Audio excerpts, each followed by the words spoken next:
তুমি এখনো চোখ খুলছো না কেন? আর কত, আর কতদিন এভাবে মরার মতো এই বেডে পড়ে থাকবে তুমি? এতগুলো বছর ধরে এখানে শুয়ে আছো, একটা বারের জন্য তোমার কোনো রেসপন্স পাচ্ছি না আমি। অনুপমার বুক লক্ষ্যহীন ক্ষোভে ওঠানামা করছিল, কিন্তু তার এই তীব্র চিৎকারেও বিছানায় শুয়ে থাকা মধ্যবয়সী মহিলাটির মধ্যে কোনো হেলদোল দেখা গেল না।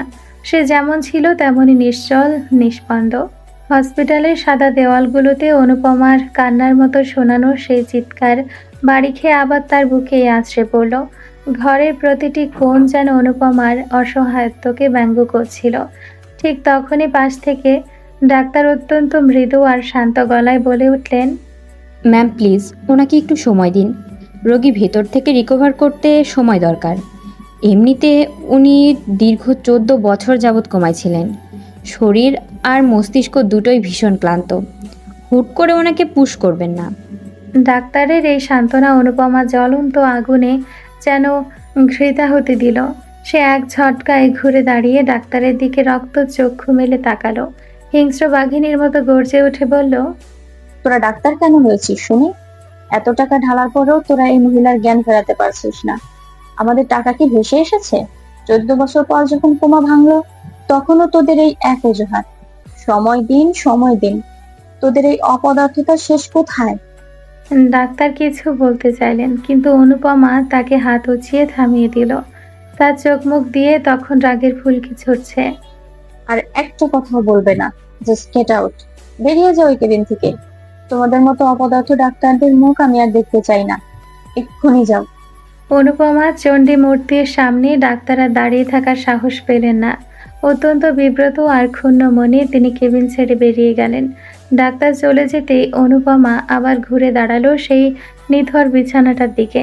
এবার তার গলার আওয়াজ আরো চড়ে গেল, দেওয়াল ভেদ করে যাওয়ার মতো তীব্রতায় সে বলল, আমি জানি তুমি শুনতে পাচ্ছ সব। তোমার চোখ না খুললেও মস্তিষ্ক এখন পুরোপুরি সজাগ। তুমি কি শুনতে পাচ্ছ আমার কথা? শুনতে পাচ্ছ? একটু থামলো অনুপমা, উত্তরের আশায় নয়, বরং তার পরের কথাগুলোর বিষাক্ত হুল ফুটিয়ে দেওয়ার জন্য। সে একটু ঝুঁকে এলো মহিলাটির মুখের কাছে, ঠোঁটে এক চিলতে ক্রুড হাসি ফুটিয়ে আবার বলল, তোমার আরিশান অন্য একজনকে বিয়ে করে নিয়েছে। হ্যাঁ, ঠিকই শুনছো। তোমার সেই চিরকালের জায়গাটা সে আজ অন্য একজনকে দিয়ে দিয়েছে। সে এখন তার নতুন জীবনে নতুন বউকে নিয়ে ভীষণ সুখে আছে। একবার চিন্তা করে দেখো, তোমার সেই আরিশান, যে কিনা তোমার শত অন্যায় শত অপরাধ জানার পরেও তোমাকে অন্ধের মতো ভালোবেসেছিল, তোমার পাশে থাকার জন্য, তোমার একটুখানি ভালোবাসা পাওয়ার জন্য যে একদিন তোমার পা অব্দি ধরেছিল, আজ সে অন্য কারোর সঙ্গে সুখে সংসার করছে। তোমার জন্য তার মনে আর কোনো জায়গা নেই। অনুপমা বুক ভরে শ্বাস নিল। সে আশা করেছিল এই চরম সত্যটা শুনলে হয়তো মহিলাটির পাথুরে শরীরে কোনো কম্পন দেখা দেবে, কিন্তু না। হসপিটালের মনিটরের একঘেয়ে টিকটিক শব্দ ছাড়া আর কোনো প্রতিউত্তর এলো না। মহিলাটির এই নীরবতা অনুপমার ভেতরের জেদ চূর্ণ বিচূর্ণ করে দিচ্ছিল।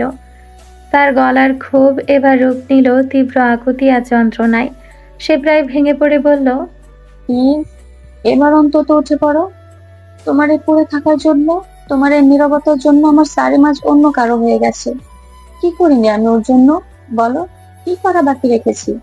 নিজের আসল পরিচয় বদলেছি, ওর বাড়ির কাজের মেয়ে হয়ে দিনের পর দিন মুখ বুজে খেটেছি। ওর মনে আমার প্রতি একটুখানি ফিলিংস জাগানোর জন্য প্রতিনিয়ত নিজেকে ছোট করেছি, অপমানিত হয়েছি। তবুও তোমার মন বলছে না। বাতাসে কেবল অনুপমার ভারী নিঃশ্বাসের শব্দ।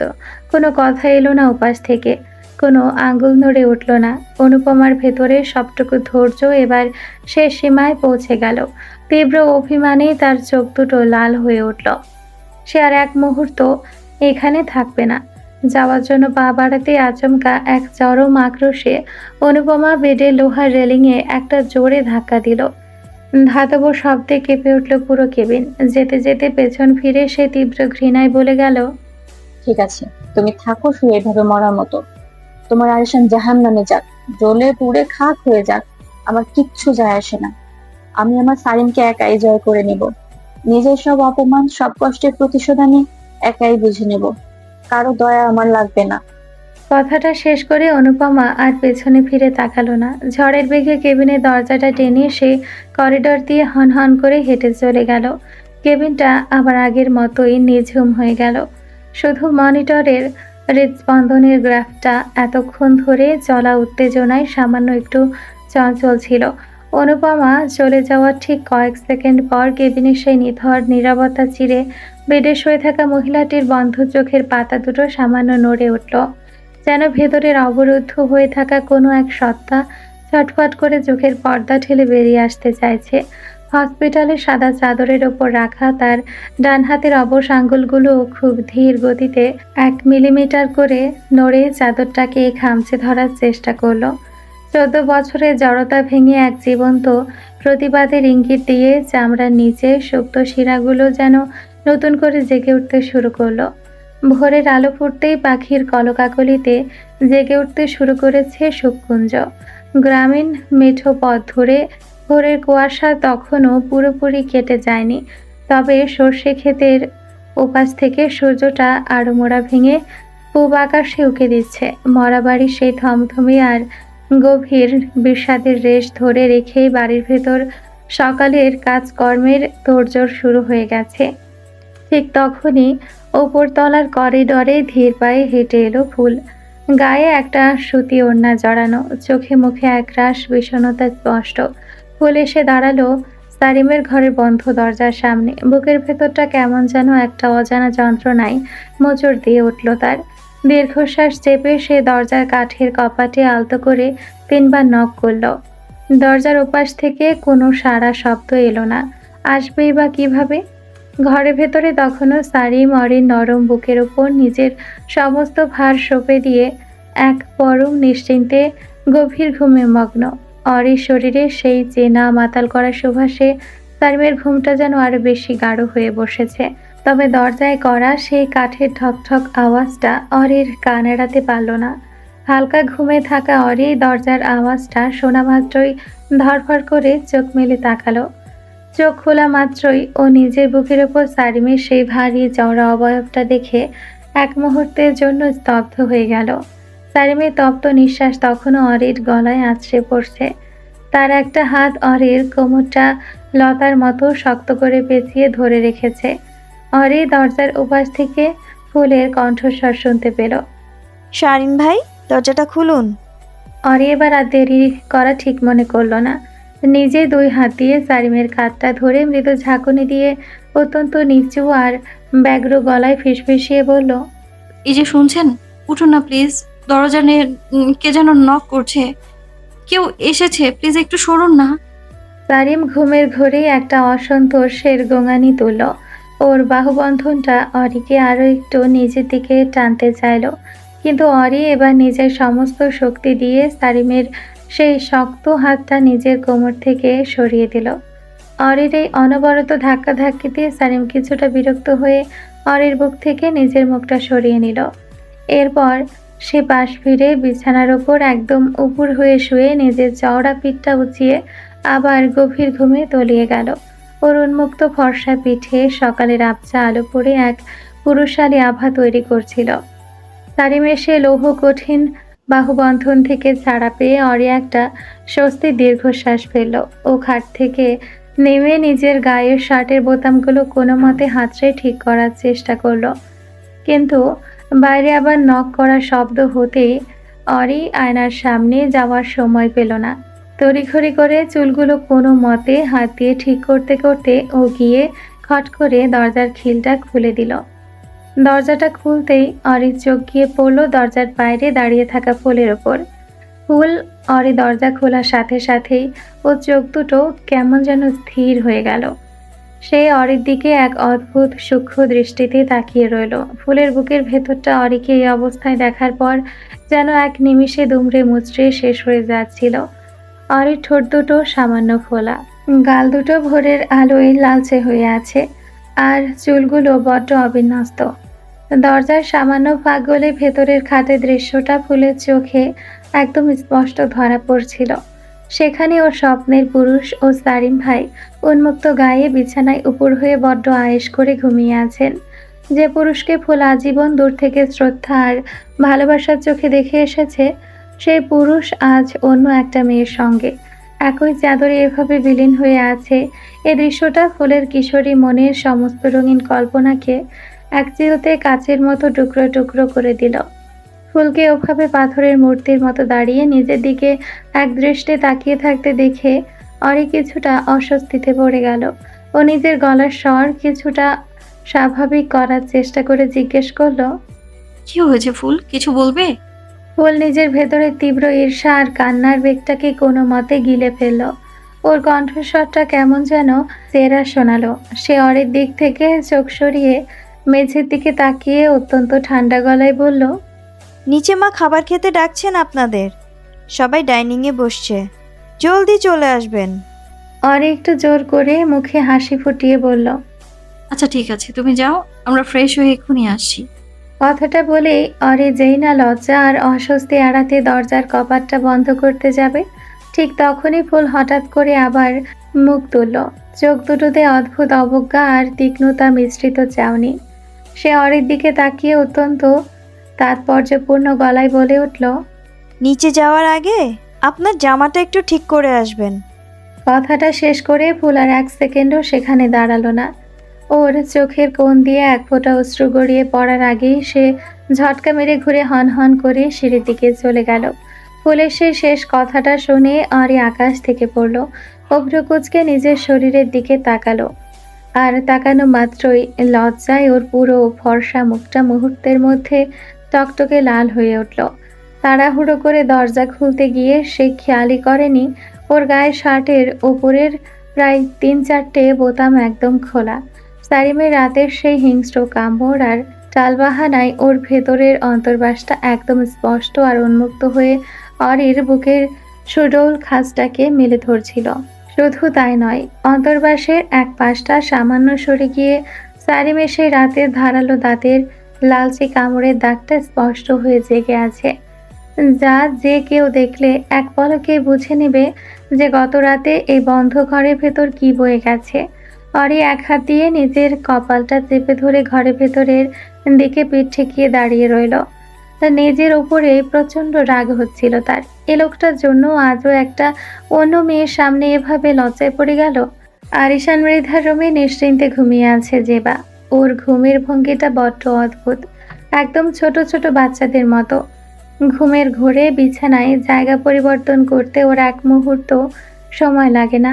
কখনো বালিশ মাথার নিচে, তো কখনো তা বুকের নিচে চেপে ধরে পুরো খাটের অবস্থা 12টা বাজিয়ে রাখাটাই যেন ওর চিরচারিত স্বভাব।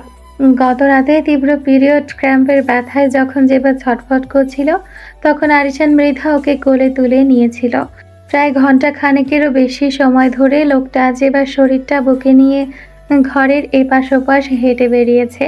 ওনার বুকের ওম আর নিরাপদ আশ্রয়ে অবশেষে যখন জেবা শান্ত হয়ে ঘুমিয়ে পড়েছিল, তখন উনি পরম দায়িত্বে ওকে খাটে শুয়ে দিয়েছিলেন।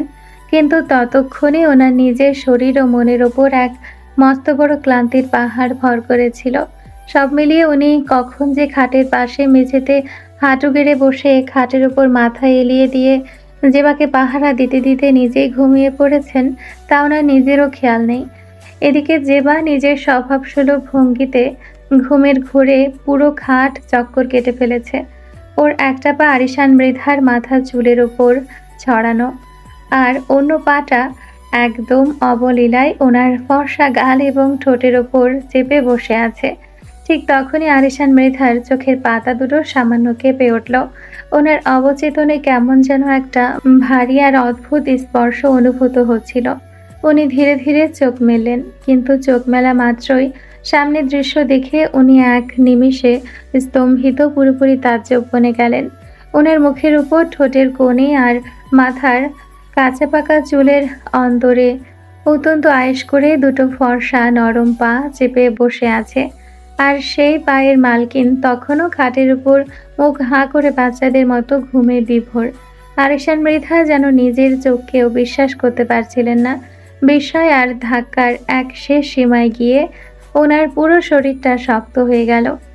উনি আরিশান মৃধা, ওনার ব্যক্তিত্ব, ওনার নিজস্ব কিছু কঠিন নিয়ম মেনে চলে। জীবনে অত্যন্ত সূচিবায়ুগ্রস্ত আর নিয়মানুবর্তী একজন মানুষ। ওনার ফেসে কেউ হাত দিবে, ওনার শরীর কেউ ওভাবে স্পর্শ করবে, এটা উনি জাগ্রত অবস্থায় তো দূর, কল্পনায়ও কখনো সহ্য করতে পারেন না। জীবনে উনি কেবল একজন নারীকেই ভালোবেসেছিলেন, সে তার প্রয়াত স্ত্রী আন্তারা মৃধা। আন্তারার মতো অত আদরের, অত সোহাগের মানুষটাও ওনার জীবদ্দশায় কখনো আরিশান মৃধার মাথায় বা মুখে পা ছোঁয়াতে পারেনি। ওনার সেই পৌরুষের দাপটের সামনে সবসময় এক ধরনের সমীহ বজায় রেখে চলেছে। আর আজ এই 18-19 বছরের একটা কচি মেয়ে ওনার জীবনের সমস্ত নিয়ম এক নিমেষে বুড়ো আঙ্গুল দেখিয়ে ওনার সহ্যের সীমার বাইরের কাজগুলো বড্ড অবলীলায় করে বসে আছে। কিন্তু সবচেয়ে বড় আশ্চর্য আর বিস্ময়ের বিষয় হলো অন্য জায়গায়। আরিশান মৃধা নিজের ভেতরের মনস্তাত্ত্বিক পরিবর্তনটা টের পেয়ে নিজেই শিউরে উঠলেন। ওনার তীব্র আত্মসম্মান আর সূচিবায়ুগ্রস্ত মনটা যেখানে এই মুহূর্তে জেবাকে লাথি মেরে সরিয়ে দেওয়ার কথা, সেখানে ওনার অবাধ্য মনটা এক অদ্ভুত মোহে আচ্ছন্ন হয়ে আছে। ওনার মনটা যেন ভেতরে ভেতরে তীব্রভাবে চাচ্ছে যেবারে নরম পায়ের স্পর্শটা ওভাবেই ওনার গালে, ওনার ঠোঁটে আর চুলে লেগে থাকুক। ওনার মন ওনার নিজের ইচ্ছের বিরুদ্ধেই এই নিষিদ্ধ স্পর্শটাকে বড্ড সুন্দরভাবে গ্রহণ করে নিচ্ছে, কিন্তু মাত্র বাধা দেওয়ার কোনো তাগিদ অনুভব করছে না ওনার ভেতরের পুরুষসত্তা। এসব কি হচ্ছে আমার সঙ্গে? আরিশান মৃধা নিজের মনেই এক তীব্র চাবুকের আঘাত অনুভব করলেন। কপাল বেয়ে এক ফোঁটা ঠান্ডা ঘাম ঝরে পড়ল ওনার। নিজেকে নিজে প্রশ্ন করলেন, তুই কি তোর বিবেক হারিয়ে ফেলেছিস আরিশান? একটা বাচ্চার মতো মেয়ের এই অবদ্ধতাকে তুই এভাবে উপভোগ করছিস? না, এটা হতে পারে না, এটা আর মানা যায় না। নিজের ভেতরে তীব্র অপরাধ বোধ আর জেবার প্রতি জন্মানো সেই অদ্ভুত অলিখিত টানটাকে ধামাচাপা দিতে আরিশান মৃধা এবার কঠোর হলেন। ওনার ইচ্ছে থাকা সত্ত্বেও উনি নিজের মনকে জোর করে শাসন করলেন, অত্যন্ত সাবধানে যেন জেবার ঘুমটা ভেঙে না যায়। উনি নিজের কাঁপতে থাকা হাত দিয়ে জেবার পা দুটো ওনার মুখ আর চুলের ওপর থেকে সরিয়ে খাটের ওপর নামিয়ে রাখলেন। জেবা পা সরাতেই ঘুমের ঘোরে একটু শব্দ করে পাশ ফিরে আবার ঘুমিয়ে পড়ল। আরিশান মৃধা আর এক সেকেন্ডও সেই খাটের পাশে দাঁড়িয়ে থাকা নিরাপদ মনে করলেন না। দ্রুত মেঝে থেকে উঠে দাঁড়ালেন। ওনার বুকটা তখন কামানের হাঁপড়ের মতো ওঠানামা করছে। সোজা পা চালিয়ে বারান্দার দিকে চলে এলেন এবং দরজাটা টেনে দিলেন। বারান্দার রেলিংটা দু হাতে শক্ত করে চেপে ধরে উনি ভোরের হিমশীতল হাওয়া নিজের ফুসফুসে টেনে নিলেন। ওনার চোখ দুটো তখনও এক অজানা আশঙ্কায় আর তীব্র ঝড়ে কাঁপছিল। উনি বুঝলেন এ মেয়েটা ধীরে ধীরে ওনার সমস্ত লৌহ কঠিন দুর্গ ভেঙে ওনার মনের অন্দরে হানা দিচ্ছে, যা ওনার জন্য এক মস্ত বড় বিপদের সংকেত। সুখকুঞ্জের ডাইনিং রুমের বাতাসটা আজ বড্ড ভারী। সোফিয়ান মৃধার দাফন সম্পন্ন হয়েছে ঠিকই, কিন্তু শোকের ছায়া যেন বাড়ির প্রতিটি কোণায় পাথরের মতো বসে আছে। বড় টেবিলটার চারপাশ জুড়ে বসে আছেন মৃধা পরিবারের সদস্যরা। রুবাব মৃধা সবার সামনের আসনে বসে আছেন। তার দৃষ্টি টেবিলের দিকে কম, বরং সিঁড়ির দিকে বেশি। চোয়াল শক্ত, কপালে চিন্তার ভাঁজ। স্বামী মারা যাওয়ার পর থেকে 2 সন্তান সহ বাপের বাড়িতেই থাকেন রুবাব মৃধা। বড় ছেলে শান্ত এবার মাস্টার্স পড়ছে, ছোট হচ্ছে ফুল, সামনেই SSC দিবে। শান্ত গম্ভীর মুখে নিজের প্লেটে মনোযোগ দিয়ে খাবার খাচ্ছে। ফুলের মুখটাও অনেকটা ম্লান। সবাই একে অপরের সাথে সামান্য আলাপ করলেও বাড়ির মূল পুরুষ আর নতুন 2 জোড়া সদস্যের অনুপস্থিতি যেন বাকিদের নীরবতাকে আরও প্রকট করে তুলেছে। ঠিক তখনই সিঁড়ির দিক থেকে অরি আর সারিমকে ধীর পায়ে নেমে আসতে দেখা গেল। অরির চোখ মুখ কিছুটা ফোলা, চুলে কিছুটা অগোছালো ভাব। সারিমের পরনে আগের সেই ধবধবে সাদা পাঞ্জাবি, চোখে মুখে তার অদ্ভুত উদাসীন ভাব। দুজনে এসে টেবিলের এক কোণায় পাশাপাশি বসলো। রুবাব মৃধা তীক্ষ্ণ দৃষ্টিতে অরির দিকে তাকালেন। অরিকে আজ স্বাভাবিকের চেয়ে কিছুটা বেশি আড়ষ্ট দেখাচ্ছে। রুবাব মৃধা গম্ভীর গলায় জিজ্ঞেস করলেন, তোমার শ্বশুর আর তার বউ কোথায়? এত বেলা হলো এখনো নিচে নামেনি কেন? অরি আর কিছু বলার আগে পাশ থেকে ফুল শান্ত গলায় উত্তর দিল, বড় মামি অসুস্থ মা, তাই হয়তো মামা নিচে আসছেন না। ফুলের এই কথাটুকু শোনা মাত্রই টেবিলের পরিবেশটা 1 সেকেন্ডের জন্য স্থির হয়ে গেল। সারিম পানির গ্লাসে চুমুক দিতে গিয়ে থেমে গেল। ঠোঁটের কোণে একটা বাঁকা ক্রূর হাসির রেখা ফুটে উঠল। অরির অবস্থা সঙ্গীন। সে গ্লাসে পানি নিতে গিয়ে প্রায় বিষম খেল। জেবার জন্য বেশ চিন্তা হতে লাগলো তার। রুবা মৃধা ভ্রুকুচকে ফুলের দিকে তাকালেন। অসুস্থ? হঠাৎ কি হলো মেয়েটার?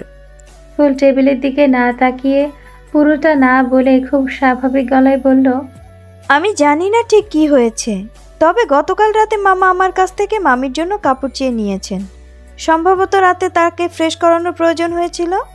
ফুলের কথা শেষ হওয়ার সাথে সাথে ডাইনিং টেবিলের বাকি সদস্যদের মধ্যে যেন বিদ্যুৎ খেলে গেল।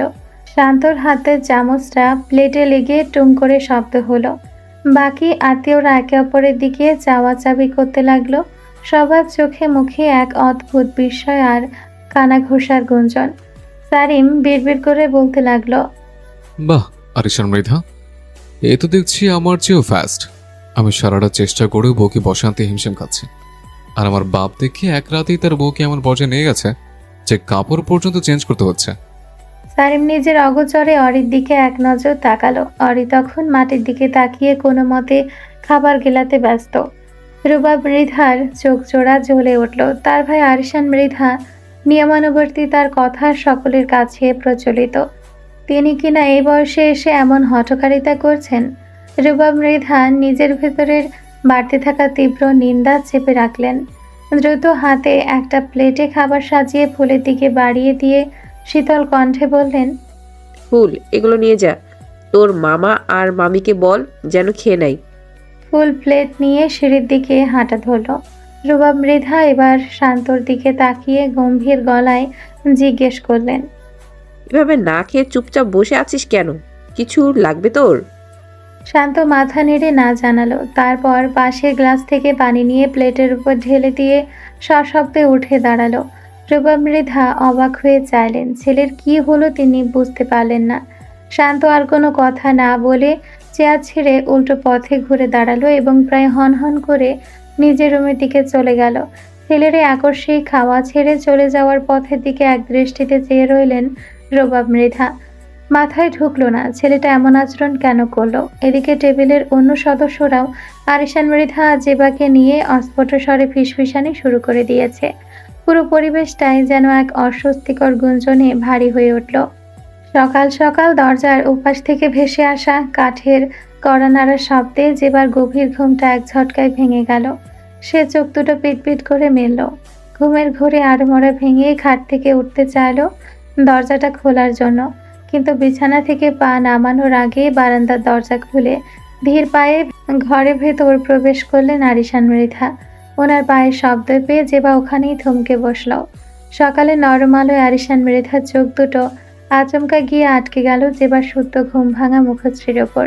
এলোমেলো চুলগুলো মুখের দুপাশে ছড়িয়ে আছে। চোখ দুটো ঘুমে কিছুটা জড়সড়, আর ঠোঁট দুটো অবুঝ বাচ্চাদের মতো সামান্য ফোলা। সকালের এই স্নিগ্ধ আলোয় মেয়েটাকে বড্ড মায়াবী আর নিষ্পাপ দেখাচ্ছিল। ওনাকে ওভাবে তাকিয়ে থাকতে দেখে জেবা নিজের ওড়নাটা টেনে একটু আড়ষ্ট হয়ে বসলো। আরিশান মৃধার বুকের ভেতর আবার সে অবাধ্য অচেনা অনুভূতির ঢেউ আছড়ে পড়ল। উনি 1 সেকেন্ডের জন্য নিজের উপর নিয়ন্ত্রণ হারাতে বসলেন, তবে পরক্ষণে নিজেকে শক্ত করে সামলে নিয়ে এক গভীর দীর্ঘশ্বাস ফেলে দরজার দিকে এগিয়ে গিয়ে দরজাটা খুলে দিলেন। দরজার বাইরে দাঁড়িয়ে ছিল ফুল, হাতে খাবারের ট্রে। ফুল আরিশান মৃধাকে দেখে মাথা নিচু করে বলল, মামা, মা আপনাদের দুজনের জন্য সকালে নাস্তা পাঠিয়েছেন। আরিশান মৃধা ফুলের হাত থেকে খাবারের ট্রেটা নিজের হাতে তুলে নিলেন। ওনার গম্ভীর মুখের দিকে তাকিয়ে ফুল আর এক মুহূর্ত সেখানে দাঁড়ালো না, ধীর পায়ে সেখান থেকে চলে গেল। আরিশান মৃধা ঘরের দরজাটা আবার আটকে দিলেন। এরপর খাবারের ট্রেটা এনে খাটের পাশের বেডসাইড টেবিলে রাখলেন। জেবা তখনও খাটের উপর জড়সড় হয়ে বসে ওনার প্রতিটি নড়াচড়া লক্ষ্য করছিল। আরিশান মৃধাকে এভাবে একদম সামনে দেখার পর জেবার মনের ভেতর হুট করে গতকাল রাতের কথাগুলো হুড়মুড় করে ভেসে উঠল। কিভাবে তীব্র ব্যথায় সে মেঝের উপর কাঁদছিল, আর এই গম্ভীর লৌহমানব লোকটা ওকে নিজের কোলে তুলে নিয়েছিল। ওনার বুকের সেই তপ্ত আর নিরাপদ আশ্রয়ের কথা মনে পড়তেই যেবার ফর্সা গাল দুটো মুহূর্তের মধ্যে লজ্জায় লাল হয়ে উঠল।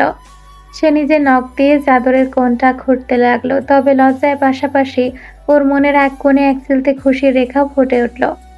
আরিশান মৃধার মতো একজন রাশভারী মানুষের কাছ থেকে এমন কেয়ার বা যত্ন পাওয়া তো চারটিখানি কথা নয়। যেবার মনের ভেতর হুট করে একটা অদ্ভুত প্রশ্ন উকি দিল।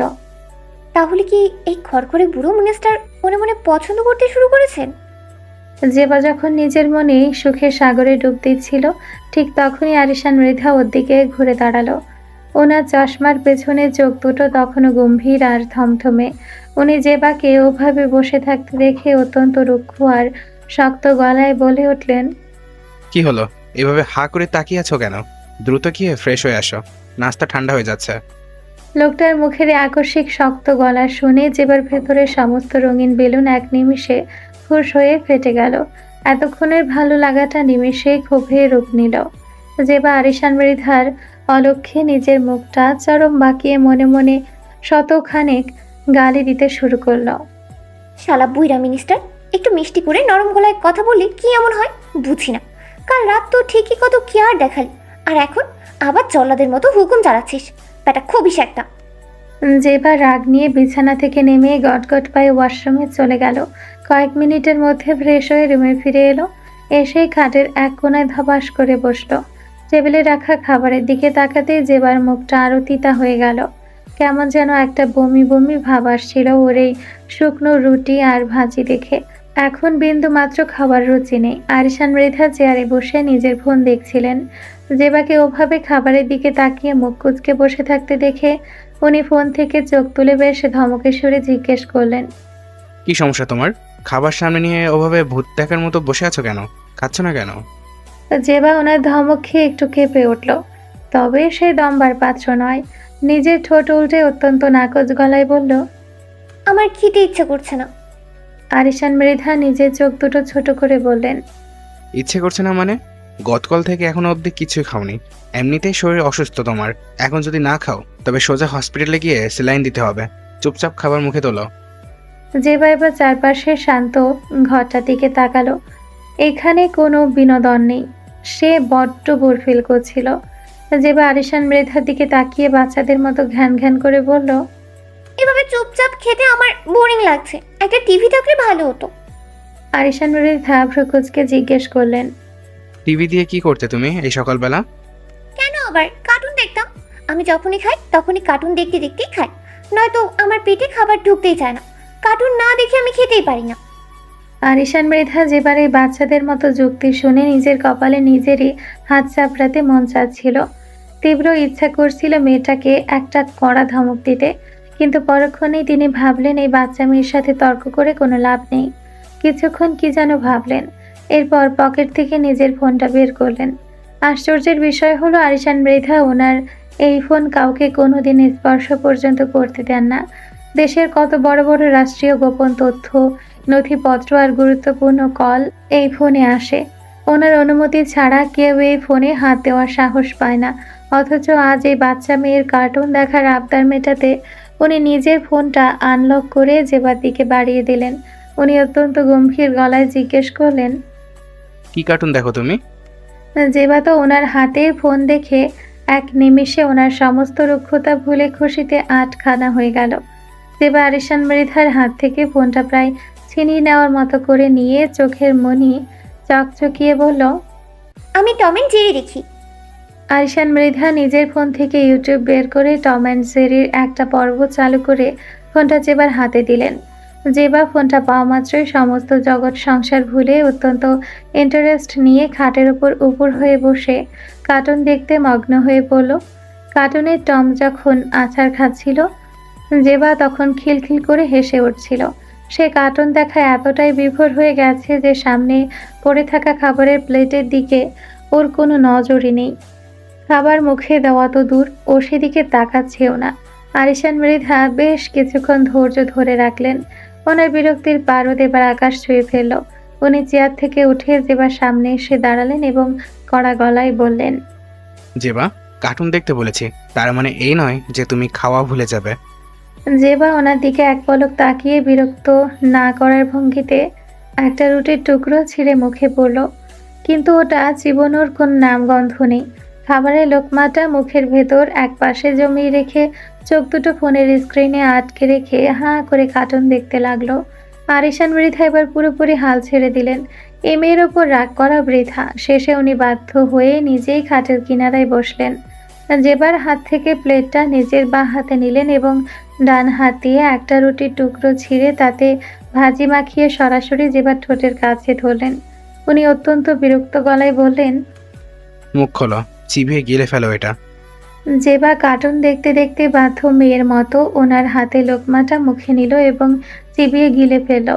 আরিশান মৃধা একটার পর একটা লোকমা নিজের হাতে জেবাকে খাওয়াতে লাগলেন। ওনার কাছে এখন মনে হচ্ছে উনি কোনো বিয়ে করেননি, বরং সমাজসেবামূলক কোনো একটা অবুঝ বাচ্চাকে তুলে এনে তাকে বড় করার মিশনে নেমেছেন। গভীর হতাশায় নিমজ্জিত হলেন আরিশান মৃধা ওনার কুলাঙ্গার ছেলের ওপর। শেষ বয়সে ওনাকে একটু শান্তিতে থাকতে দেবে না বলেই এই ছেলে এই রকম একটা মস্ত বড় বিপদকে ওনার ঘাড়ে জোর করে চাপিয়ে দিয়েছে। যে মেয়ে অল টাইম একটা 4-5 বছরের বাচ্চার মতো আচরণ করে, তার সাথে উনি কিভাবে নিজের বাকি জীবন কাটাবেন? আরিশান মৃধা নিজের ওপর নিজেই চরম হতাশ হলেন। নিচে সকালের নাস্তা পর্বটা কোনো মতে শেষ করে সারিম অরের হাত ধরে টানতে টানতে উপরে নিজেদের ঘরের দিকে নিয়ে এলো। বাড়ির গুরুগম্ভীর পরিবেশ আর বড়দের সামনে সারিমের এমন প্রকাশ্য টানা হ্যাচড়ায় অরি মনে মনে চরম বিরক্ত ও লজ্জিত। রুমে পা রাখতে অরি নিজের হাতটা ঝটকা মেরে সারিমের মুঠো থেকে ছাড়িয়ে নিল। সারিমের দিকে তাকিয়ে বেশ তাড়া মেশানো গলায় বলল, আমি একটু জেবার রুমে যাচ্ছি। ও কেমন আছে, শরীরটা এখন ঠিক আছে কিনা একবার দেখা করে আসি। সারিম নিজের পাঞ্জাবির হাতাটা কোণে পর্যন্ত গোটাতে গোটাতে খাটের ওপর আয়েশ করে বসলো। ঠোঁটের কোণে সেই চেনা বাঁকা কুটিল হাসিটা ফুটিয়ে বলল, গিয়ে কি দেখবে বউ? তোমার বান্ধবীদের জামাইয়ের সাথে দুনিয়া স্বাধীন করে বসে আছে, অথচ ভাবো আমাদের হিসেবটা তাদের কত আগে আমাদের বিয়ে হয়েছে। তাদের আগে আমরা একে অপরের প্রেমে পড়েছি, অথচ আমরা এখনো কিছু করতে পারলাম না, জাস্ট অপদার্থের মতো দিন পার করছি। তুমি একটু সহযোগিতা করলে কিন্তু আজ রাতের মধ্যেই সব সম্ভব চন্দ্রিমা। সারিমের মুখে এই প্রেমে পড়ার কথা শুনে অরির চোখ দুটো গোল গোল করে ওর দিকে তাকালো। সারিমের দিকে 2 পা এগিয়ে এসে বেশ চড়া গলায় বলল, 1 মিনিট। এই আমি কবে আপনার প্রেমে পড়লাম? হ্যাঁ, নিজের মন গড়া বানিয়ে বানিয়ে কথা বলা বন্ধ করুন, ওকে? সারিম ভ্রুজোড়া সামান্য উঁচিয়ে একটা গভীর শ্বাস নিয়ে বলল, পরনে বুঝে মনে মনে তো ঠিকই সারাদিন আমার কথাই ভাবো। আচ্ছা ঠিক আছে, মানলাম এখনো প্রকাশ করো নেই। চলো আজ রাতেই আমাদের বাসরটা সেরে ফেলে, দেখবে মন অটোমেটিকভাবে একদম রকেটের গতিতে আমার প্রেমে পড়ে যাবে। সারিমের মুখ থেকে এমন নির্লজ্জ মার্কা কথা শুনে অরি লজ্জায় আর রাগে একেবারে লাল হয়ে উঠল। সে নিজের 2 হাত কোমরে রেখে দাঁত কিটমিট করে বলল, অসভ্য লোক একটা। ছি, আপনার মতো আপনার চিন্তা ভাবনাগুলো বড্ড নোংরা আর জঘন্য। সারিম এবার বিছানা থেকে চট করে উঠে দাঁড়ালো। তার লম্বা চওড়া অবয়ব নিয়ে অরির একদম মুখোমুখি এসে দাঁড়িয়ে ডান হাতের তর্জনী উঁচিয়ে বলল, এই এই চন্দ্রিমা, মুখ সামনে কথা বলো, বলে দিচ্ছে একদম লিমিট ক্রস করবে না। এখনো পর্যন্ত তোমার সঙ্গে আমি এমন কি অসভ্যের মতো আচরণ করলাম যে তুমি আমাকে অসভ্য বলছো? হ্যাঁ? অরি এক কদমও পিছালো না, উল্টো সারিমের চোখের দিকে তাকিয়ে বুক ফুলিয়ে বলল, কেন, আপনার কিছু করা বাকি রেখেছেন নাকি গত রাতে? ওসব কাণ্ড কারখানা কোনো কি সভ্য মানুষের কাজ হয় ওগুলো? সারিম নিজের 2 কানে হাত দিয়ে চোখ দুটো বন্ধ করে একেবারে আকাশ থেকে পড়ার ভান করলো। অত্যন্ত নাটকীয় ভঙ্গিতে বলে উঠল, নাউজুবিল্লাহ আস্তাগফিরুল্লাহ, তোর উপর আল্লাহর গজব পড়বে বউ, তোর উপর ঠাড়া পড়বে। আমার মতো একজন নিষ্পাপ শুদ্ধ পুরুষকে তুই এক নিমিষে একদম বিশুদ্ধ বানিয়ে দিলি। তার উপর এই 7 সকালে এত বড় একটা মিথ্যা অপবাদ চাপিয়ে দিলে আমার ওপর। তুই মরবি না একদিন? আল্লাহর কাছে কি জবাব দেবে? অরি সারিমের এই ঢং দেখে রাগে ফুঁসতে ফুঁসতে বলল, আমি না, আপনি মরবেন। আজ তো 1 নম্বরে মিথ্যাবাদী বাটপার আপনি। সারিম নিজের বুক চাপড়ে বলল, তুই মিথ্যাবাদী। আমি কাল রাতে জাস্ট একটুখানি আদর করছি, কিছু না করে সত্য আমার নামে এত বড় অ্যালিগেশন লাগিয়েছিস। দাঁড়া, তোর নামে আমি কোর্টে গিয়ে মানহানির মামলা ঠুকবো। অরি মুখটা বাঁকিয়ে তাচ্ছিল্যের সুরে বলল, দেন, যা ইচ্ছে করুন আপনার। আপনার ওই মিথ্যা মামলা খেয়ে জেলের ওই অন্ধকার কুঠুরিতে একা বসে থাকা ঢের ভালো। তবুও আপনার মতো একজন অসভ্য পুরুষ থেকে অন্তত বেঁচে যাব। সারিম এবার অরির একদম কানের কাছে নিজের মুখটা নিয়ে এলো। ওর তপ্ত নিঃশ্বাস অরির গালে লিপটে গেল। সারিম ফিসফিসিয়ে বলল, কে বললো আমি তোমাকে জেলে একা একা থাকতে দেব? আমি প্রতিদিন মাঝরাতে জেলের তালা চাবি চুরি করে তোমার সেলে ঢুকবো, সারা রাত দুজন মিলে রোমান্স করবো, আর সকালে হওয়ার আগে আবার চুপচাপ বেরিয়ে আসবো। এইভাবে কিছুদিন যাওয়ার পর দেখবে এক অদ্ভুত ম্যাজিক হয়ে গেছে। ঢুকেছিল একজন, আর জেল থেকে যখন জামিন পেয়ে বের হবে তখন কোলে আরেকজনকে নিয়ে দুজন হয়ে বের হবে। আইডিয়াটা একদম জোসটা বলো। সারিমের মুখে চরম বেহায়াপনা আর সুদূর প্রসারী পরিকল্পনার কথা শুনে অরির ইচ্ছে করছিল দেওয়ালে মাথা ঘুরতে। ফালতু জঘন্য থার্ড ক্লাস আইডিয়া। এমন কুৎসিত আইডিয়ার ওপর আমি 1000 বার লানত মারি। সাবধান করে দিচ্ছি আমি আপনাকে। এরপর যদি কখনো আমাকে ছুতে এসেছেন, আমি আপনার হাত পা ভেঙে একেবারে গুঁড়ো করে দেব। সারিম এবার অরির থেকে এক কদম পিছিয়ে গেল। ওর মুখে সে হাসি খুশি ভাবটা নিমেষে উধাও হয়ে সেখানে এক গম্ভীর রূপ ধারণ করলো। সে অরির দিকে তাকিয়ে সগর্বে বলল, তুমি আমাকে এত বড় কথা বলতে পারলে চন্দ্রিমা? মানলাম আমি একটুখানি নির্লজ্জ, তোমার জন্য না হয় একটু বেশি বেহায়াপনা করি, তাই বলে আমি এতটা সস্তা নই যে তোমার অনিচ্ছায় তোমাকে জোর করে স্পর্শ করব। যাও, আজ থেকে প্রতিজ্ঞা করলাম আমি তোমাকে আর নিচে থেকে ছুঁয়েও দেখব না। তবে একটা কথা কান খুলে শুনে রাখো, তুমি যদি কোনোদিন নেট থেকে গিয়ে আমাকে ছুতে আসো, সেদিন কিন্তু আমি আর কোনো বাহানা মানব না, ডাইরেক্ট একদম ফরেস্ট কাজটা সেরে ফেলবো। এই আমি বলে রাখলাম। অরি সারিমের দিকে একরাশ অবজ্ঞা নিয়ে তাকিয়ে বলল, আমার বই গেছে আপনার মতো একটা বেয়াদব লোকের কাছে যেতে। স্বপ্ন দেখতে থাকুন আপনি। কথাটা বলে অরি নিজের মুখটা চরম বিরক্তিতে অন্যদিকে বাঁকিয়ে নিল। সারিম ওর এই রূপ দেখে মনে মনে হাসলো। পকেট থেকে ফোনটা বের করে সময় দেখে নিল। এরপর বেশ গম্ভীর গলায় বলল, দেখা যাবে কে কার কাছে ছুটে আসে, সময় সব কথা বলে দেবে। এখন সব তর্ক বন্ধ করো আর দ্রুত রেডি হয়ে নাও। আর একটু অবাক হয়ে ওনার দিকে ঘুরিয়ে তাকিয়ে জিজ্ঞেস করলো, রেডি হব কেন? কোথায় যাব? আমরা এক্ষুনি ঢাকা ব্যাক করব, অনেক কাজ বাকি পড়ে আছে আমার। অরিভ্রুকোচকে জিজ্ঞেস করলো, বাবার জেবাও কি আমাদের সাথে যাবে? জানি না ওরা যাবে কি যাবে না, বাবাকে গিয়ে জিজ্ঞেস করতে হবে। তবে তারা যাক বা না যাক, তুমি আজই আমার সাথে বাড়ি ফিরছো, এটা কনফার্ম। আরিশান মৃধার ফোনে একটা অত্যন্ত জরুরি দাপ্তরিক কল এলো। ফোনের ওপার থেকে আসা খবরটার গুরুত্ব অনুধাবন করে উনি ঘরের বদ্ধ পরিবেশে কথা বলা সমীচীন মনে করলেন না। গম্ভীর মুখে ফোনটা কানে চেপে ধীর পায়ে রুমের বাইরে বেরিয়ে নিচে নেমে এলেন এবং বাড়ির পেছনের নির্জন গার্ডেনের দিকে চলে গেলেন। এদিকে সারিম আর অরি ওপর থেকে নিচে নামছিল। নিচে নামার আগে সারিম অরিকে নিয়ে আরিশান মৃধার ঘরে গিয়েছিল, কিন্তু সেখানে গিয়ে তারা কেবল বিছানায় শুয়ে থাকা জেবাকেই পেল। আরিশান মৃধা সেখানে ছিলেন না। জেবা তখনও পিরিয়ডের ক্লান্তিতে আধো বোঝা চোখে শুয়েছিল। অরিয়র মাথায় হাত দিয়ে সান্ত্বনা দিল এবং খুব দ্রুত ঢাকায় দেখা হবে বলে বিদায় নিল। এরপর নিচে নেমে রুবাব মৃধা, আঞ্জুমান বেগম, শান্ত সহ বাড়ির বাকি সবার কাছ থেকে বিদায় নিয়ে অরিয়া সারিম চলে আসছিল, কিন্তু এই সব কিছুর মাঝে ফুলকে কোথাও দেখা গেল না। সারিম ঢাকা ফিরে যাচ্ছে খবরটা শোনা মাত্রই ফুল নিজেকে নিজের ঘরের ভেতরে বন্দি করে ফেলেছে।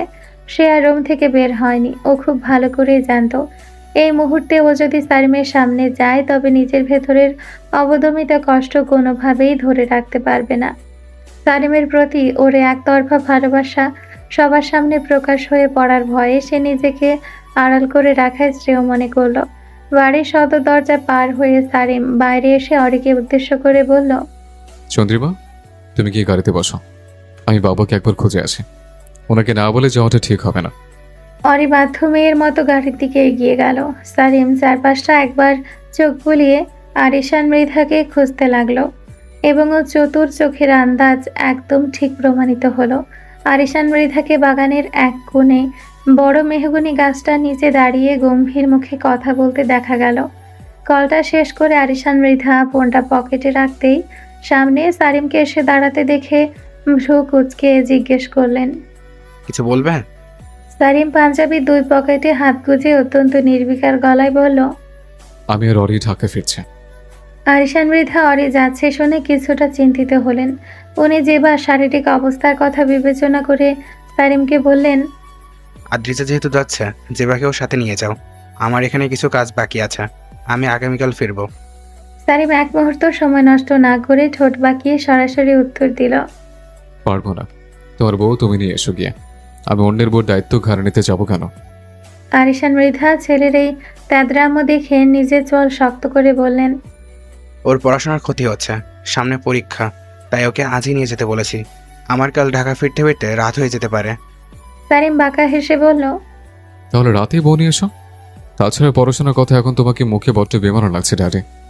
পড়াশোনার এতই যদি চিন্তা থাকতো তোমার মনে, তবে এই বাচ্চা মেয়েটাকে সারা রাত এভাবে না ঘুমিয়ে জাগিয়ে রেখে সব করতে পারতে না। শারিম, মুখ সামলে কথা বলো। কিসব যত বলছো তুমি আমার সামনে দাঁড়িয়ে? সারিম একটু দমে না গিয়ে এক কদম এগিয়ে এসে বলল, ভালোবাসাবাসি করেছো ভালো কথা, তাই বলে এভাবে রাতে অন্যকে ডেকে বলে বেড়ানোর মানে কি? আরিশান মৃধা ছেলের কথার আগামাথা কিছুই বুঝতে পারলেন না। শারিম, সহ্যের একটা লিমিট আছে। তোমার এই অসভ্যতা আর সহ্য করা যাচ্ছে না বলে দিচ্ছি। সারিম একরাশ তাচ্ছিল্য উগরে দিয়ে বলল, উচিত কথা বলি তো, তাই এখন তোমার সহ্য হচ্ছে না ড্যাডি। সারিম এবার একটা দীর্ঘশ্বাস ফেলে নিজের কপালে হাত দিয়ে বলল, ছি, তুমি আমার বাবা, তা ভাবতে আমার গায়ে কেমন যেন একটা চুলকানি উঠছে। আরিশান মৃধা রাগে কড়া গলায় জবাব দিলেন। এত চুলকানি উঠলে গিয়ে চুলকাও গে, আমার সামনে দাঁড়িয়ে ফালতু বকো না। সারিম নিজের বুক টান টান করে অত্যন্ত ক্ষোভের সাথে বলল, তোমার আগে বিয়ে করো আমি এখনো বউয়ের সাথে বাস করতে পারলাম না, আর তুমি কিনা এই বুড়ো বয়সে এসে আচ্ছা। পেছনের জেবা মেয়েটা বড্ড সহজ সরল, অবুঝ দেখে ওরে ভুলিয়ে ভালিয়ে এসব করতে তোমার একটু লজ্জা করলো না পিতা? আরিশান মৃধা রাগে কাঁপতে কাঁপতে বললেন, তোমার মুখে লাগাম টানো শারিম। যা আমি করিনি তার দোষ আমার উপর চাপানো বন্ধ করো। সারিম আবার সেই বাঁকা উপহাসের হাসি হেসে বলল, হ্যাঁ হ্যাঁ, এখন তো মুখ বন্ধ রাখতেই বলবে। তবে ভাবতেও পারিনি তুমি এত ফাস্ট। আমি তো আরো ভাবছিলাম অনলাইন থেকে খোঁজখবর নিয়ে তোমার জন্য উন্নত মানের কোয়ালিটি সম্পন্ন খাঁটি হার্বাল এনে দেবো, যাতে এই বয়সে তোমার কোনো উইকনেস না থাকে। আরিশান মৃধা আর এক সেকেন্ডও এসব শোনা ধৈর্য রাখলেন না। উনি সারিমকে পাশ কাটিয়ে যেতে চেয়ে বললেন, তোমার এসব ফালতু কথা শোনার সময় আমার নেই, সরো রাস্তা থেকে। সারিম ওনার যাওয়ার পথে এসে পথ আটকে দাঁড়িয়ে বলল, এখন তো সরতে বলবেই। আমি যে এখন পুরনো হয়ে গেছে তোমার কাছে, তুমি তো এখন নতুন জনকে সংসারে আনার জোর তাগিদে আছো। তবে একটা কথা খুব ভালো করে মনে রাখো পিতা, তুমি যদি এবার আমার সম্পত্তির ভাগে নতুন কোনো অংশীদার আনার মিশনে নেমে থাকো, তবে এর ফল কিন্তু মোটেও ভালো হবে না, বলে দিচ্ছে। আমি না চাওয়া পর্যন্ত কোনো নতুন ভাই বোনের দরকার আমার এই জীবনে নেই। আরিশান মৃধা ছেলের এই উদ্ভট কথা শুনে তার দিকে একরাশ তাচ্ছিল্য নিয়ে তাকালেন। উনি অত্যন্ত ঠান্ডা ও অনমনীয় গলায় জবাব দিলেন, তোমার চাওয়া বা না চাওয়াতে আমার কিচ্ছু আসে যায় না। আরিশান মৃধা এবার আর এক মুহূর্ত এই ছেলের সামনে থাকা নিরাপদ মনে করলেন না। তিনি অত্যন্ত দ্রুততার সঙ্গে পা চালিয়ে ওই স্থান ত্যাগ করেন। বাবাকে চলে যেতে দেখে সারিম এক বিজয়ী পুরুষের মতো শীষ দিতে দিতে ধীর পায়ে হেঁটে গাড়ির দিকে এগিয়ে এলো। গাড়ির দরজা খুলে সে ড্রাইভিং সিটে এগিয়ে বসলো। পাশে বসা অরি তার দিকে একবার চাইলো, আবার সাথে সাথে সে চোখ নামিয়ে আনলো। সারিম কোনো কথা না বাড়িয়ে গাড়ি স্টার্ট দিল। ভেন্টিলেটর আর হার্ট মনিটরের চেনা যান্ত্রিক শব্দ ছাড়া চারপাশটা যেন কোনো এক আসন্ন ঝড়ের অপেক্ষায় থমথম করছিল। ঠিক তখনই একটা অনাকাঙ্ক্ষিত ঘটনা ঘটল। হসপিটালের কেবিনের বেডে শুয়ে থাকা মহিলাটির চোখের পাতা দুটো তীব্র এক যন্ত্রণায় কুঁচকে গেল। 14টা বছর ধরে যে মস্তিষ্ক গভীর শক্তির অন্ধকারে ডুবেছিল, সেখানে হঠাৎ যেন 1000 ওয়াটের বিদ্যুৎ চমকে উঠল। স্মৃতির দেওয়ালে হাতুড়ির মতো আঘাত করতে লাগলো। বুকের ভেতরটা আচমকা এক বিশাল নিঃশ্বাস নেওয়ার জন্য হাহাকার করে উঠল। ফুসফুস দুটো যেন বাতাস পানির জন্য ছটফট করে উঠল। অবশ হয়ে থাকা গলার ভেতর থেকে একটা অস্পষ্ট কর্কশ ঘড়ঘড়ে আওয়াজ বেরিয়ে এলো। পুরো শরীরটা এক ঝটকায় ধনুকের মতো বেঁকে গেল। ধীরে ধীরে অত্যন্ত কষ্ট করে সে তার চোখের ভারী পাতা দুটো মেলল। 14 বছর পর পৃথিবীর আলো প্রথমবার তার চোখে এসে পড়তেই এক তীব্র জ্বালা অনুভূত হলো। ঝাপসা দৃষ্টিটা আস্তে আস্তে পরিষ্কার হতে লাগলো। চোখের সামনে হসপিটালের সাদা ছাদ, ঝুলন্ত স্যালাইনের বোতল আর চারপাশের যান্ত্রিক সেট আপ দেখে তার বুঝতে বাকি রইল না সে কোথায় আছে। কিন্তু তার অবচেতন মন বলছিল এখানে থাকা নিরাপদ নয়, তাকে ছলে বলে কৌশলে এখান থেকে বের হতেই হবে। মহিলাটি অত্যন্ত সতর্কতায় নিজের হাত থেকে স্যালাইনের নেডল আর শরীরের সাথে যুক্ত মনিটরের তারগুলো এক এক করে খুলে ফেলল। মনিটরটি যেন কোনো বিপ শব্দ না করে, সেজন্য অত্যন্ত চতুরতার সাথে সেটার মেইন সুইচটা বন্ধ করে দিল। দীর্ঘ 14 বছর অব্যবহৃত থাকার কারণে পা দুটো প্রথমবার মাটিতে ফেলতে অবশ হয়ে আসছিল। পুরো পৃথিবীটা যেন দুলছিল, কিন্তু সে দমল না। দেওয়াল ধরে ধরে নিজের সমস্ত শক্তি এক সুতোয় বেঁধে সে কেবিনের দরজার দিকে এগোলো। বাইরে তখন সকালে ডিউটি বদলের সময়। করিডোরে নার্স আর সিকিউরিটি গার্ডদের ব্যস্ততা একটু কম। মহিলাটি কেবিনের ভেতরে থাকা একটা অ্যাপ্রন নিজের গায়ে জড়িয়ে নিল এবং ওড়না দিয়ে মুখটা কিছুটা আড়াল করে নিল। হসপিটালের কড়া সিকিউরিটির চোখ ফাঁকি দেওয়া সহজ ছিল না, কিন্তু সকালে শিফট পরিবর্তনে সেই সুবর্ণ সুযোগটাকে সে কাজে লাগালো। করিডোরের সিসিটিভি ক্যামেরাগুলোর দিক থেকে মুখ লুকিয়ে অত্যন্ত স্বাভাবিক ভঙ্গিতে হাঁটার অভিনয় করে সে পেছনের এমার্জেন্সি এক্সিট দিয়ে হসপিটালের বাইরে বেরিয়ে এলো। হসপিটালের সীমানা ছাড়িয়ে মূল রাস্তায় আসতেই সকালে তীব্র রোদ আর কোলাহল তাকে গ্রাস করল। মহিলাটির শরীর তখনও কাঁপছিল, কপালে বিন্দু বিন্দু ঘাম। সে আর এক মুহূর্ত নষ্ট করতে চাইল না। রাস্তার পাশে দাঁড়িয়ে থাকা একটা খালি ট্যাক্সি দেখে সে মরিয়া হয়ে সেটার দিকে এগিয়ে গেল। ট্যাক্সি চালকের সামনে গিয়ে দাঁড়াতেই চালক কিছুটা অবাক হয়ে তার দিকে তাকালো। মহিলাটি কোনো ভূমিকা না করে অত্যন্ত দুর্বল গলায় একটি সুনির্দিষ্ট ঠিকানার নাম বলল। ড্রাইভার গাড়ি স্টার্ট দিতে মহিলাটি পেছনের সিটে হেলান দিয়ে বসলো। তার বুকটা তখনও দুরু দুরু কাঁপছিল। সে জানে গন্তব্যে পৌঁছানোর আগে তাকে একটা অত্যন্ত জরুরি কাজ সারতে হবে। সে কিছুটা ঝুঁকে ড্রাইভারের দিকে হাত বাড়িয়ে দিল। ভাই, আপনার ফোনটাকে একটু দেয়া যাবে? একটা ভীষণ জরুরি কল করতে হবে, প্লিজ। মহিলাটির গলার স্বরে এমন এক আকুতি ছিল যে ড্রাইভার না করতে পারল না। সে নিজের মোবাইল ফোনটা আনলক করে পেছনের সিটে বাড়িয়ে দিল। মহিলাটি ফোন হাতে নিল। 14 বছর ধরে কোনো নাম্বার ডায়াল না করলেও একটা বিশেষ নম্বর তার মস্তিষ্কের কোষে কোষে খোদাই করা ছিল। কাঁপতে থাকা আঙ্গুলে সে নম্বরটি টিপল এবং কল বাটনে চাপ দিয়ে ফোনটা কানে ধরল। রিং হতে লাগলো, একবার, দুইবার, তিনবার।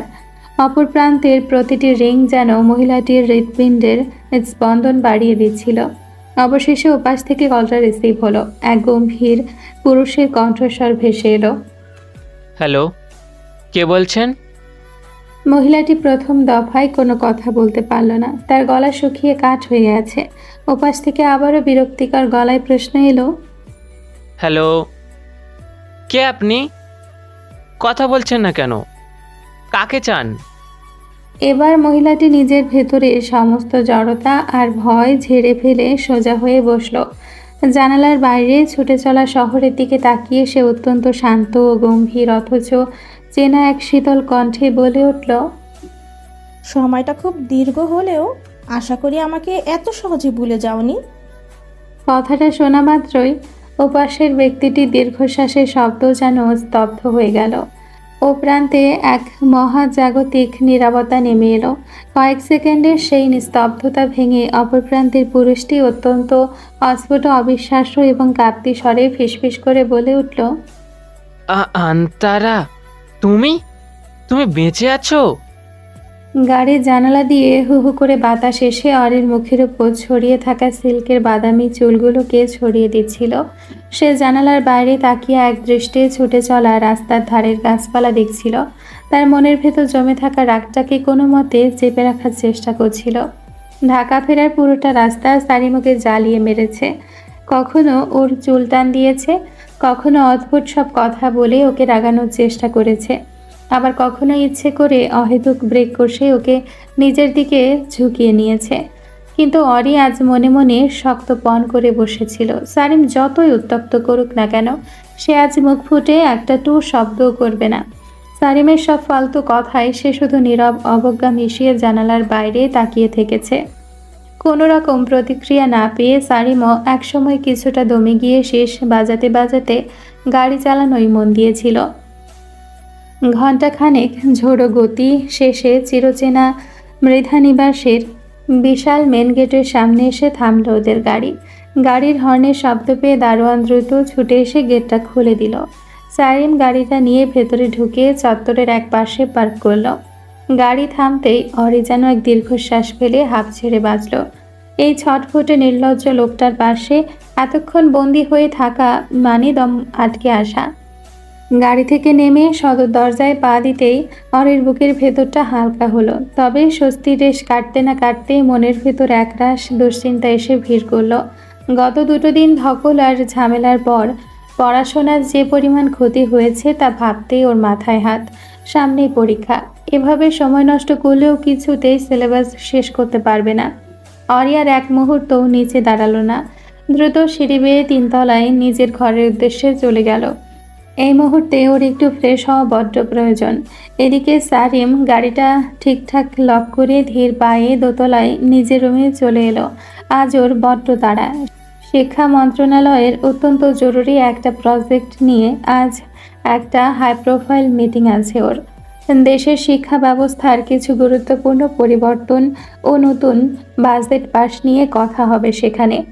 আলফি গত 2 দিন ধরে ছুটিতে থাকায় সব কাজের প্রেশার একাই সারিমের ওপর এসে পড়েছে। টেবিলে ছড়িয়ে ছিটিয়ে থাকা দরকারি ফাইলগুলো এক এক করে গুছিয়ে ও ড্রয়ার থেকে মেন নথিপত্রগুলো বের করে নিল। এরপর দ্রুত ওয়াশরুমে ঢুকে একটা ঝটপট শাওয়ার নিয়ে নিল। ওয়াশরুম থেকে বেরিয়ে সারিম কাবার্ড খুলে একটা ধবধবে সাদা শার্ট আর নিখুঁত ইস্ত্রি করা কালো কোট পরে নিল। আয়নার সামনে দাঁড়িয়ে ভেজা চুলগুলো সুনিপুণভাবে ব্যাকব্রাশ করে নিতেই ও চেহারায় এক চতুর গম্ভীর ভাব ফুটে উঠল। টেবিলের ওপর থেকে ফোনটা তুলে পকেটে পুরে সারিম ঘর থেকে বেরিয়ে আসছিল, কিন্তু দরজার কাছে আসতেই হুট করে ওর মাথায় কি যেন একটা খেলে গেল। ঠোঁটের কোণে সেই চেনা বাঁকা হাসির রেখাটা স্পষ্ট হয়ে উঠল। সারিম নিজের ফাইলগুলো বগলে চেপে আবার সিঁড়ি বেয়ে 3 তলায় অরির ঘরের উদ্দেশ্যে পা বাড়ালো। যাওয়ার আগে বউকে একটুখানি না জ্বালিয়ে গেলে কি আর ওর দিন ভালো যায়? অরি রুমে ঢুকেই তাড়াহুড়ো করে ওয়াশরুমে ঢুকেছিল। পড়াশোনার চিন্তায় ও এতটাই বিভোর ছিল যে ঘরের মেন দরজাটা লক করার কথা ওর মাথাতেই আসেনি।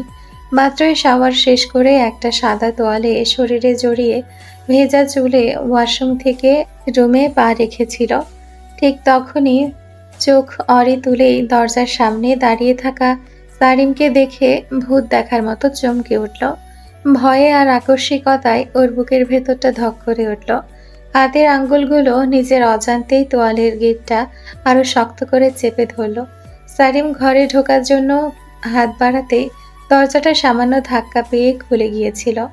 আর ভেতরের ওই দৃশ্য দেখে সে দরজার মাঝখানেই একদম পাথর হয়ে দাঁড়িয়ে গেল। অরিকে এভাবে ভেজা শরীরে তোয়ালে পড়া অবস্থায় দেখার জন্য সে মোটেও প্রস্তুত ছিল না। মুহূর্তের মধ্যে সারিমের চোখের সেই চতুর চঞ্চল চাউনিটা বদলে গিয়ে এক গভীর নিঃস্বার্থ ঘোরে রূপ নিল। তার চোখের মণি দুটো যেন স্থির হয়ে গেল। সে এক দৃষ্টিতে অরির নিচ থেকে ওপর অবধি খুঁটিয়ে খুঁটিয়ে চোখ বুলিয়ে নিল।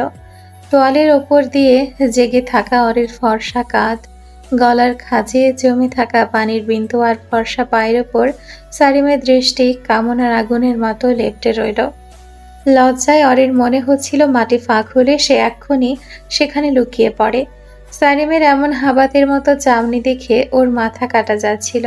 অরি কোনো মতেই নিজের জড়তা কাটিয়ে সারিমকে কড়া গলায় ঘর থেকে চলে যাওয়ার জন্য বলতে যাবে, ঠিক তখনই সে খেয়াল করলো সারিমের তীক্ষ্ণ গাঢ় দৃষ্টি এখন সরাসরি ওর বুকের ওপর নিবদ্ধ হয়ে আছে। তোয়ালের আলগা বাঁধনের ওপর সারিমের তীব্র নজর দেখে অরির ভয়ে গলার ভেতরটা একদম শুকিয়ে কাঠ হয়ে গেল। শরীরটা কাঁপতে লাগলো এক অজানা আশঙ্কায়। সারিম তখনও এক দৃষ্টিতে অরির বুকের দিকেই তাকিয়েছিল। হুট করেই সে তার পকেট থেকে ফোনটা বের করলো এবং কারো একটা নাম্বারে ডায়াল করে ফোনটা কানে ধরল। ওপাশ থেকে কলটা রিসিভ হতেই সারিম নিজের চোখ অরির ওপর থেকে 1 সেকেন্ডের জন্য না সরিয়ে অত্যন্ত ধীর অথচ অনমনীয় গলায় বলল, আজ ক্যান্সেল। আগামীকাল সেম টাইম ঠিক রাখো। ফোনের ওপাশ থেকে হয়তো কোনো কিছু ভেসে এসেছিল, কিন্তু সারিম ওসব শোনার কোনো তোয়াক্কাই করলো না। সেই লাইনটা কেটে ফোনটা আবার পকেটে পুরে নিল।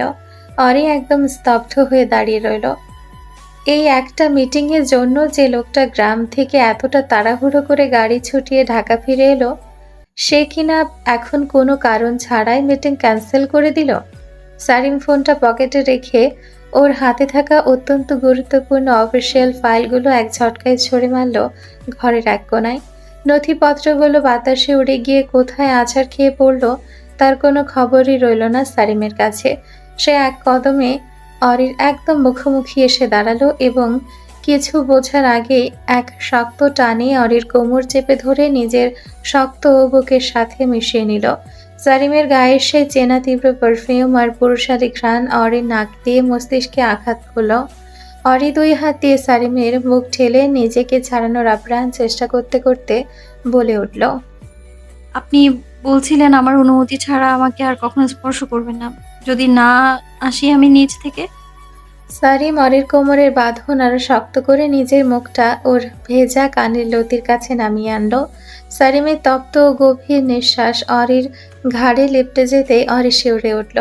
সারিম অরির কানের কাছে মুখ এনে ফিসফিস করে বলল, আমি টিশনের রং আর আমার কথা কখনো বিশ্বাস করবে না বউ। দুটোই সময়ের সাথে সাথে রূপ পরিবর্তন করে ফেলে। অরি এবার রেগে গিয়ে অনবরত নিজের হাত পা ছুটতে লাগলো। নিজের সর্বশক্তি দিয়ে সারিমের শক্ত বাহুবন্ধন থেকে মুক্ত হতে চেয়ে বলল, ছাড়ো আমায় অসভ্য পুরুষ।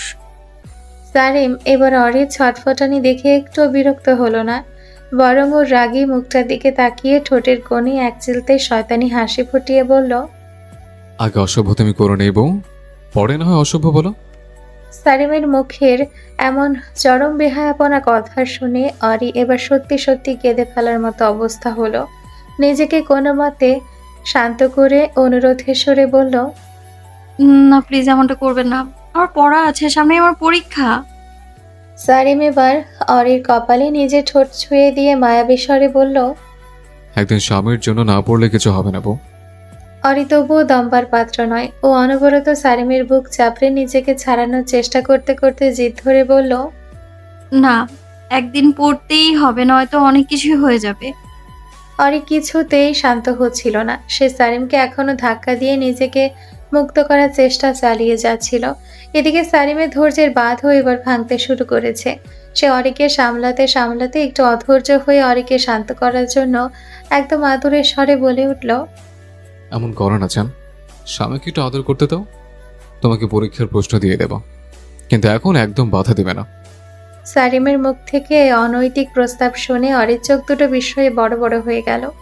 লোকটা কতটা পাগল হলে রোম্যান্স করার জন্য বউকে প্রশ্ন ফাঁস করার কুপ্রস্তাব দেয়। অরি নিজের মুখটা কুঁচকে তীব্র অবজ্ঞা নিয়ে বলল, দুর্নীতিবাজ লোক, ছ্যাঃ, আমার প্রশ্নের দরকার নেই, আর না দরকার আদরের। সারিম এবার আর কোনো মিনতির ধার ধারল না। ওর চোখের কোণে নরম ভাবটা উধাও হয়ে সেখানে এক কর্তৃত্বপরায়ণ পুরুষের রূপ ফুটে উঠল। সে অরির থুতনিটা নিজের শক্ত আঙ্গুলে চেপে ধরে কড়া গলায় শাসনের সুরে বলল, রাগ উঠাইস না চন্দ্রিমা, যা বলছি তাই কর, নয়তো বাসর ছেড়ে ফেলবে এক্ষুনি। সারিমের এই চড়া গলা আর বাসর সেরে ফেলা সরাসরি হুমকি শুনে অরি এবার সত্যি সত্যি ভয় পেয়ে গেল। সে খুব ভালো করেই জানে এই লোকটার ডিকশনারিতে অসম্ভব বলে কোনো শব্দ নেই। লোকটা যা বলে তা করেই ছাড়ে। আর কোনো উপায় না পেয়ে অরি এবার সম্পূর্ণ চুপ হয়ে গেল। আর কোনো রকম বাধা দেওয়ার সাহস দেখালো না। অরিকে শান্ত দেখে সারিম এক মুহূর্ত সময় নষ্ট করলো না। সে নিজের ডান হাত বাড়িয়ে অরির পরনের সাদা তোয়ালের গিঁট ধরে এক টানে ওটা শরীর থেকে খুলে নিচে ফেলে দিল। তোয়ালেটা খসে পড়তেই অরি লজ্জায় তীব্র আড়ষ্টতায় নিজের চোখ দুটো শক্ত করে খিচে বন্ধ করে নিল। ওর পুরো ফর্সা শরীরটা যেন মুহূর্তের মধ্যে লালচে আভা ধারণ করলো। সারিম এক পলক অরি সেই সম্পূর্ণ অনাবৃত অপার্থিব ও স্নিগ্ধ রূপটা নিজের তৃষ্ণার্থ চোখ জুড়ে দেখে নিল। তীব্র কামনায় সে নিজের শুকনো ঠোঁট দুটো চিপ দিয়ে আলতো করে ভিজিয়ে নিল। পরক্ষণেই সারিম কোনো কথা না বাড়িয়ে অরির সেই হালকা শরীরটাকে এক ঝটকায় নিজের পাজা কোলা করে তুলে নিল। আচমকা শুনে ভেসে উঠতে অরি নিজের 2 হাত দিয়ে সারিমের গলা জড়িয়ে ধরল, কিন্তু চোখ তখনও বন্ধই রাখলো অরি। সারিম ওকে কোলে নিয়ে খাটের দিকে এগিয়ে গেল।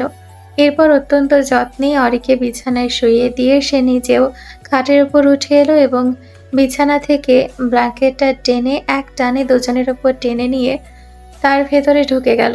বিকেলের আলো ফুরিয়ে রাত তখন বেশ গভীর। সুখকুঞ্জের দোতলার ঘরটায় নিস্তব্ধতা জেগে বসেছে। আরিশান মৃধা খাটের বেশ খানিকটা দূরে একটা সোফায় বসে ল্যাপটপে চোখ রেখে ফাইল স্ক্রল করছিলেন। ওনার সামনেই খাটের এক কোণায় জেবা চুপচাপ গুটিসুটি মেরে শুয়ে আছে। ঘরটায় পিনপত নীরবতা, শুধু মাঝে মধ্যে আরিশানের কিবোর্ডের হালকা শব্দ ছাড়া আর কোনো আওয়াজ নেই।